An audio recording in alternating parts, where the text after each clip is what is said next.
फागुन 25 गते कथित स्वागत सवारी आयोजना गरियो र चैत 14 गते समाज बिथोल्न लागि परेका एकजना अवाञ्छित व्यक्तिलाई आफ्नै निवासमा डाकेर कथित जनकमान्डर तोक्नुभयो र हिंसात्मक वारदातका लागि खटाउनुभयो।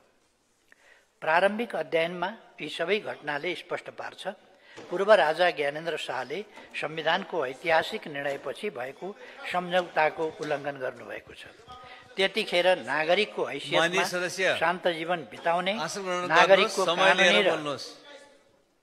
नागरिकको कानुनी र त्यतिखेर नागरिकको हैसियतमा शान्त जीवन बिताउने नागरिकको कानुनी र संवैधानिक अधिकार प्रयोग गरी व्यापार व्यवसाय सञ्चालन गर्ने पूर्व राष्ट्र प्रमुखको हैसियतमा सरकारले सुरक्षाको प्रबन्ध गर्ने र उहाँलाई नागार्जुन दरबार प्रयोग गर्न र उहाँको मातालाई प्रयोग गरिरहेको नारायण हिटी दरबार परिसरको भवन प्रयोग गर्न दिने सहमति भएको थियो। प्रधानमन्त्रीले समय पाउनु भएको छ, उहाँले हाल राष्ट्रिय सभाका माननीय सदस्य एवं तत्कालीन गृहमन्त्री श्री कृष्ण प्रसाद सिटौलाले सरकारको तर्फबाट संवाद व्यवस्थापन गर्नुभएको छ। माननीय सदस्यहरू आसन ग्रहण गर्नुहोस्।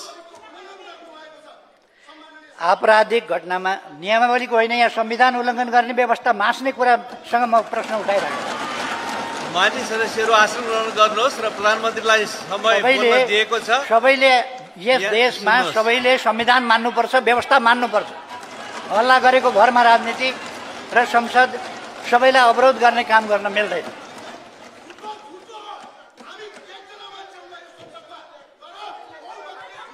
हाल राष्ट्रिय सभाका माननीय सदस्य एवं तत्कालीन गृहमन्त्री श्री कृष्ण प्रसाद सिटौलाले सरकारको तर्फबाट संवाद व्यवस्थापन गर्नुभएको थियो। आपराधिक घटनामा संलग्न कसैले पनि उन्मुक्ति पाउनुहुन्न। यसमा पूर्व राजा शाहले पनि उन्मुक्ति पाउनुहुन्न। फेरि राजा बन्छु व्यवस्था मास्छु भन्नेले यी सबै श्रृङ्खलाबद्ध घटनामा आफ्नो धारणा सार्वजनिक गर्नु पर्दैन।